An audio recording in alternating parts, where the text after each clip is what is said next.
bring you Creep by Night. The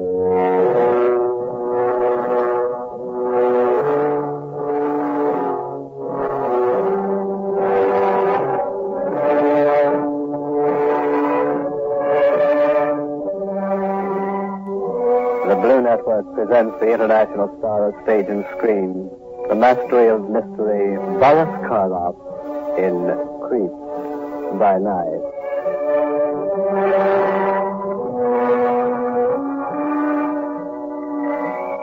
How do you do? This is Boris Karloff, joining with you once again for another exploration into the unknown darkness of the human mind.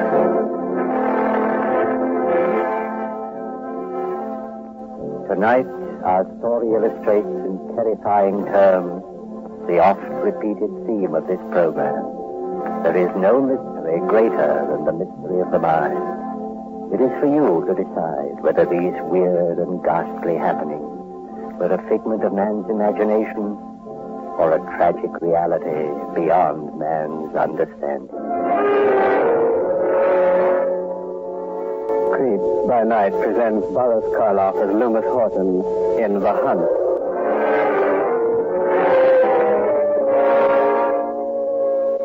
Our scene is the Horton farm, 50 acres of rich grazing pasture almost on the edge of the Louisiana bayous. The legendary swampland that for centuries was the spawning ground of black magic and voodoo.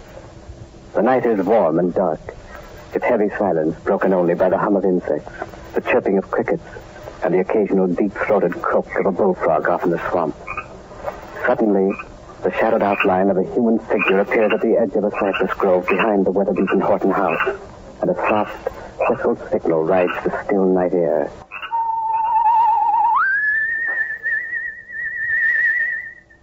For a long moment, there is no response. Then, a door at the rear of the house opens quietly, and a girl crosses to the cypress grove, her eyes searching the darkness. Yes? Right here, Julie. Jeff, you shouldn't have come. He's in one of his black moods tonight. I gotta go right back in. He'll kill me if he finds me here. He won't kill nobody. I'm getting fed up with him ruining your life, Julie. Got a mind to tell him a thing or two. It won't do any good, Jeff.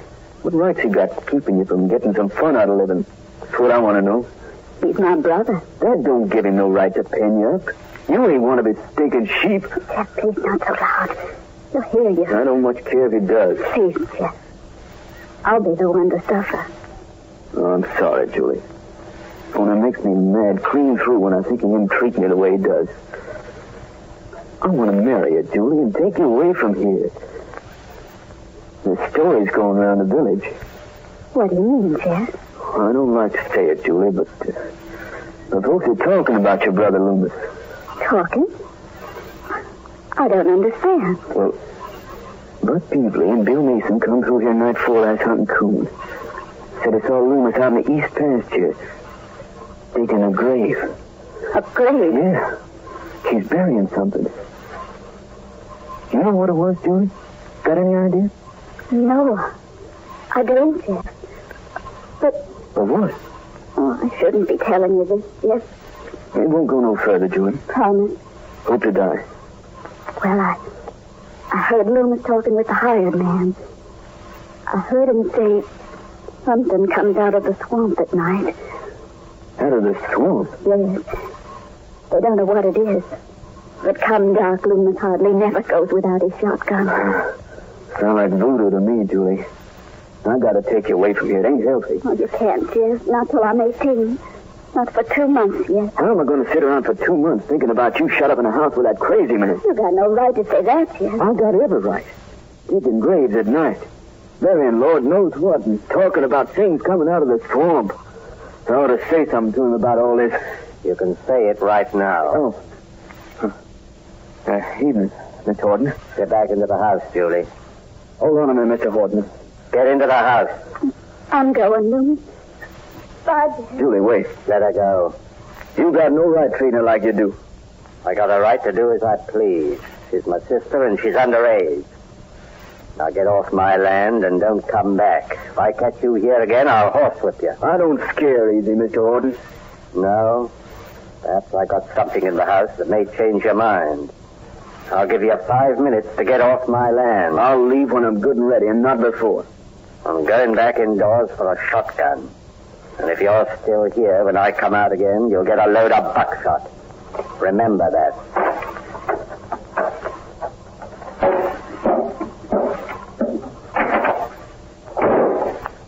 Dirty low-down skunk.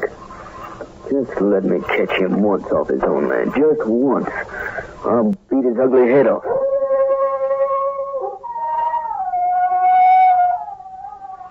What's that?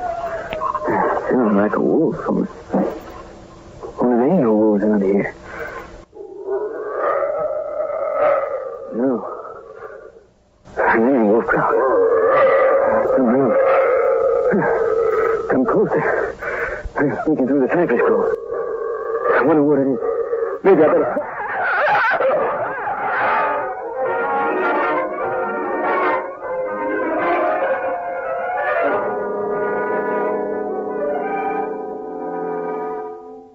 I'm afraid there's not much I can tell you, Professor Taylor, except that it happened 5 weeks ago. State police moved in on the case right after the boy's body was found. Frankly, we didn't get very far. It's still an unsolved mystery. I see. You know, of course, why I'm here, Sergeant. Well, all I know is we had a letter from the state university saying you were coming down to do some research on the case. Yes, exactly. Now, as I understand it, Sergeant, the boy's throat was considerably lacerated. Worse than that. There wasn't any throat left. You're convinced it was an animal? Well, what else could it be?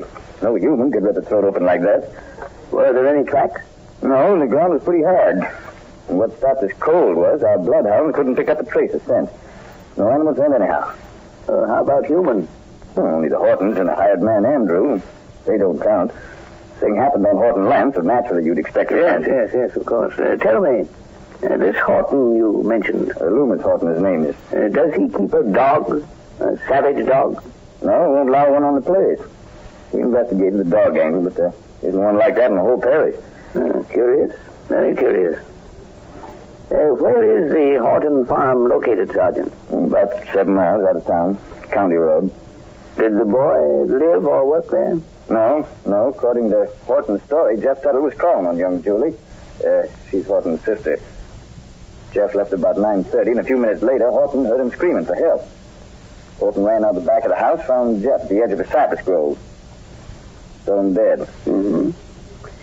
I'd like a little talk with this Horton, Sergeant. Well, I don't know. He's a queer duck. Doesn't take much to strangers. And doesn't take much to anybody, as a matter of fact. Really? Well, he puts in most of his time looking after his farm and his sheep. Keeps one hired man. Between the two of them, they manage pretty well. Then there's his young sister, the girl Jeff Tuttle was calling on. He doesn't let her out of his sight. Keeps pretty much cooped up in the house. Nice-looking girl, too. Mm-hmm. Would it be possible to drive out to the Horton farm tonight, Sergeant? Let's see, 10 minutes to 8. It'll be dark by the time we get there. Well, you're not afraid of the dark, are you? I'm not afraid of anything I can see. Let's go.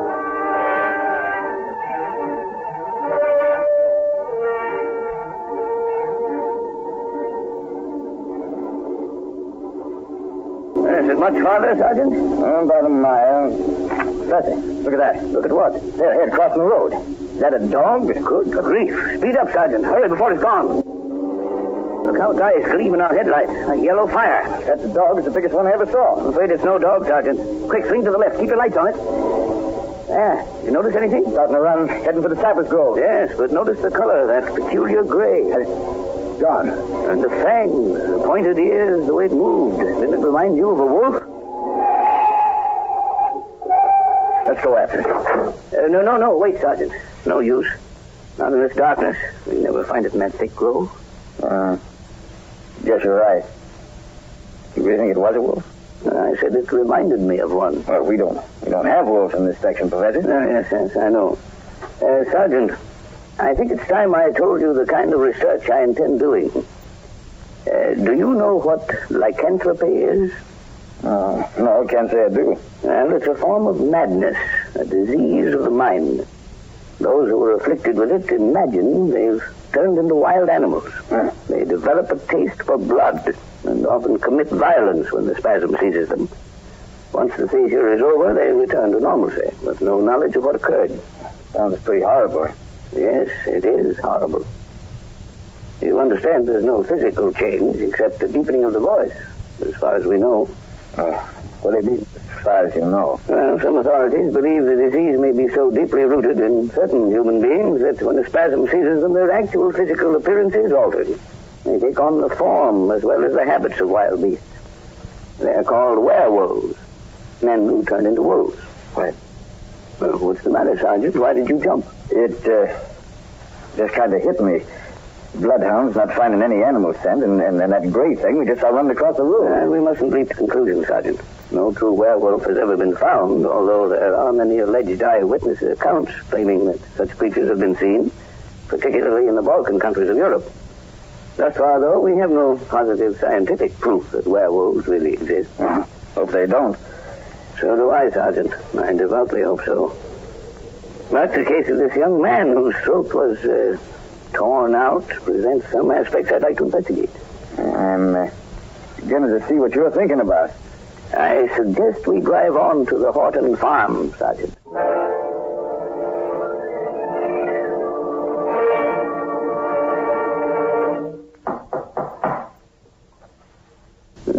Doesn't seem to be anyone home. The light upstairs, out in the parlor. Seldom goes out at night. How old a man would you say he is? 45, 6. Somebody's coming. Yes? Who is it? Sergeant Moran, state police. Just a moment. Sounds a little out of breath. Don't be scared when you see him, Professor. He's not too pretty to look at. Sorry to disturb you, Mr. Horton, but... What do you want? This is Professor Taylor of the State University. I'm pleased to meet you, Mr. Horton. Yes? What is it? May we come in? I was just going to bed. We'll be just a few minutes. After you, Professor. Thank you. Professor Taylor came down from the university to do a little investigating on Jeff Tuttle's case, Mr. Horton. I'd like to ask you a few questions. Sick and tired of answering questions. I've told you all I know. What more do you want? And you can explain it better than I can, Professor. Go ahead. Yes, of course. Well, you see, Mr. Horton, my investigation is purely scientific. It has nothing whatsoever to do with the police. No? I'm merely trying to determine whether the brutal attack on the young man was made by a human or an animal. Or perhaps a combination of both. I don't know what you're talking about. Well, you've heard of werewolves, haven't you, Mr. Horton? No, and I'm not interested. I told you I've had enough of questions. Hasn't a man a right to a little privacy? Well, there's no need to get sore about it, Horton. I don't like being questioned. I don't like to have people barging in on me at all hours of the night. This is my house, and I'm going to live in it the way I see fit, which means without uninvited visitors. Of course, Mr. Horton. It isn't my intention. And another thing. I own the property from the county road to the bayou and north to Kurt Silty's pasture. If you took the time to notice, the land's posted. Now, this is a warning. The next person, man, woman, or child who sets foot on my land is going to get a load of buckshot. Is that clear? You're in a bad humor tonight, Horton. Never mind my bad humor. Get out. Both of you. Get out and stay out. Mother, what's the matter? Why are you shouting? Julie, what are you doing in the kitchen? Didn't I tell you to stay up in your room? But, Louis, Don't how you dare come down that rear stairway when my back's turned. I just wanted to find out if you'd asked Andrew about my land. How many were killed? Get upstairs to your room or out. Oh, and Loomis, don't be angry. I presume that was your sister, Mr. Horton? Lovely girl. Good night, gentlemen. Get off my property and don't come back unless you're invited. I'm sorry, Professor. Looks like we're being asked to leave. Oh, it's quite all right. Thank you anyway, Mr. Horton. Perhaps some other evening you'll grant me a few minutes of your time. Now you know what sort of a job we had with him. I must say he isn't very sociable. Watch the steps. They're not too solid. Oh, yeah. His sister doesn't resemble him in the least. Oh, you're rather pretty. You hear how he screamed at her? Yes. Poor child. Might as well head back to town, I guess. Horton didn't rise to your bait when you mentioned werewolves, so looks like a hunt will be the next best thing. A hunt, Sergeant? Yes. Get a bunch of men together and beat the cypress groves for that animal we saw crossing the road. Might even risk going into the swamp. Wolf or whatever it is, I won't be satisfied till it's killed. I'm afraid I feel the same way, Sergeant. But before you organize a hunt, I wonder if it's safe to do a little snooping around here first. What do you mean? Something the girl said disturbed me. Something about lambs being killed. That's right. She did say she wanted to know if Horton's hired man had told him how many of her lambs were killed. Yes, and that may be significant. Werewolves are supposedly fond of slaughtering sheep. Do you think we might talk with the hired man? Chances are he's over in the barn. He's got a room there built out of a horse stall. You can take a look. It might be a good idea. It's over this way. Keep an eye out for Horton. He may come gunning for us. I don't trust him. I wouldn't be too concerned. Men who rant and roar are rarely dangerous. Wait a minute, Professor. Hold up. What is it? Somebody's hiding behind that bush on your left. All right. Come up with your hands up or I'll shoot. What's it, Sergeant? Shine your flash on him, Professor. Yes, certainly. Nah. What? It's Andrew. The hired man. I ain't done nothing. Honest, I ain't. Why were you hiding behind that bush? I got scared. I heard voices in the gravelin. What were you doing out here? Burying the sheep and the lambs. What was that? Since when do you bury sheep and lambs? Well, these got to be. Mr. Holton said so. They run afoul of the critter. What critter? Only the Lord knows. We got strange goings on round here. Mighty strange.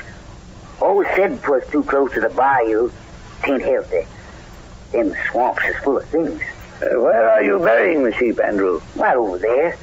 Put 'em in the cook garden, Mr. Holton said. Good and deep. Let's have a look at them, Sergeant. All right.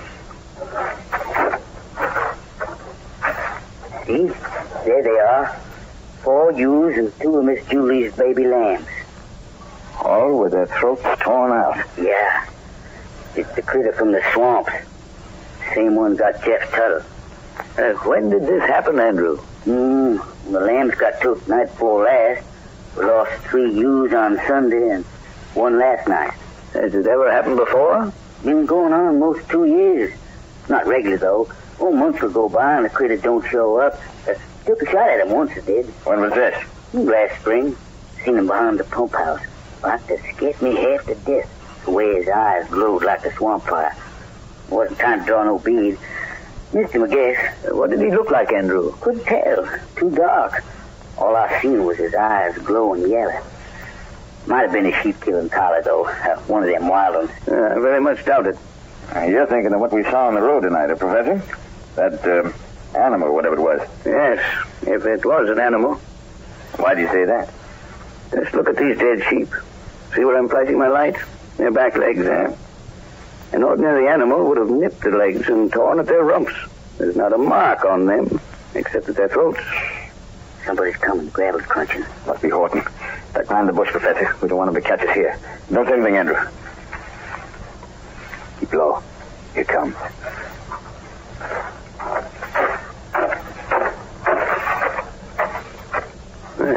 Passed right on by the bush. How long is it going to take you to get those carcasses buried? All night? It ain't too easy in the dark. Do better with a lantern. I told you, no light. Hand me the other spade. I'll help you. Start shoveling. Kind of like a shame to be putting good meat underground. How many times must I tell you it isn't good meat? It's poison. Don't look poison. I say it is. And I'm warning you. Shut your mouth about it. You hear that, Sergeant? Yes. I'm going to try to sneak back to the house and talk to the girl. You better come with me. All right. Keep down and follow the path, but stay off the gravel. I've got a hunch we're going to uncover something tonight. Yes. Perhaps more than we realize.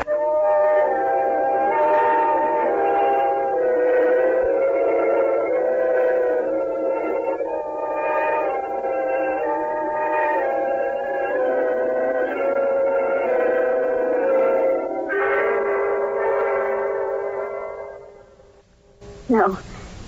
No, I'm afraid. If I say anything, he'll kill me. You'd better go. Don't let him find you here. Now, don't worry about us, Julie. We want to help you. Why does your brother keep you locked in the house? He says it's for my own good. But that's not true. I know why he does it. Why? There's something going on. Something he doesn't want me to see. something that isn't human. What do you mean, Miss Horton? I can't explain it, but I'm sure he murdered Jeff. I'm sure of it. There, now. What makes you so sure, Julie? That night. The night Jeff was killed. Yes, go on. He sent me into the house. He was out there alone with Jeff. It was dark. Pitch dark. Go ahead, Julie. I heard their voices. My brother was shouting at Jeff. He said he'd kill him if he didn't get off the property. I think we'd better get her out of here, Sergeant. No, I can't go. I can't. Why not, Julie? He'll follow me. He'll do to me what he did to Jeff.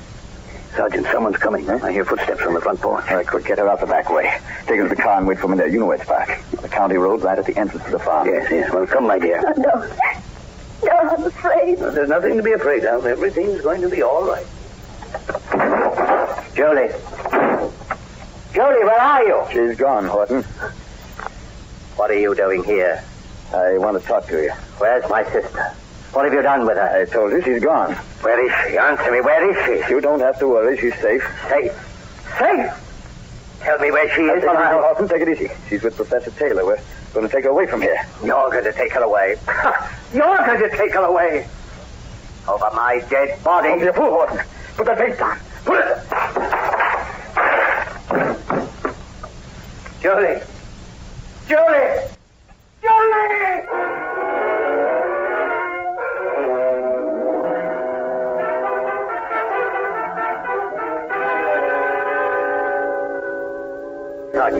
Sergeant, wake up. Oh, you've got to wake up. Terrible things has happened. Sergeant. Please wake up. I hate it, I tell you. I hate the critter. It's come from the swamp again. What happened? Sergeant, it's me, Andrew. We gotta go after it. After what? The critter. I hate it, howling for blood. Where? Where'd you hear? Out near the county road. Good Lord. Help me up. Hurry.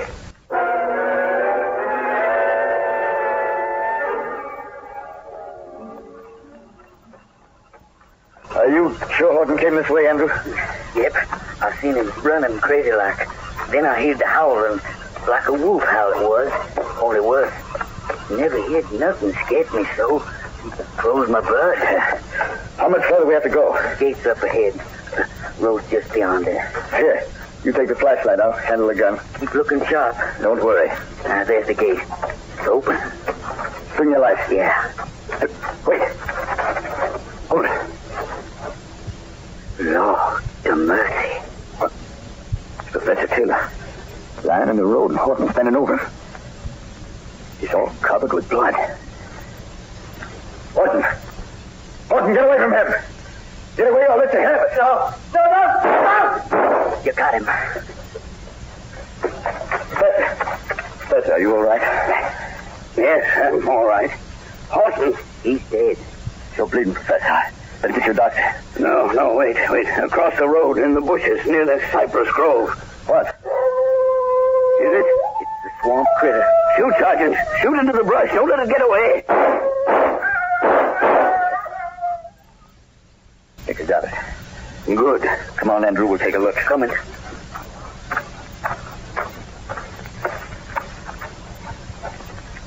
Flash your light. There. In the bushes. Lord of mercy. What is it? It's an animal. With a human face. Must be a werewolf.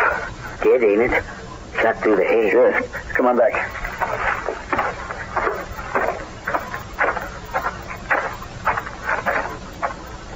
You were right, Professor. Looks like a werewolf.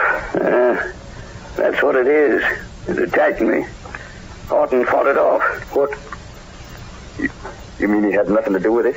No, but he knew all the time. He'd known for years. What did he know? The werewolf was his sister, Julie.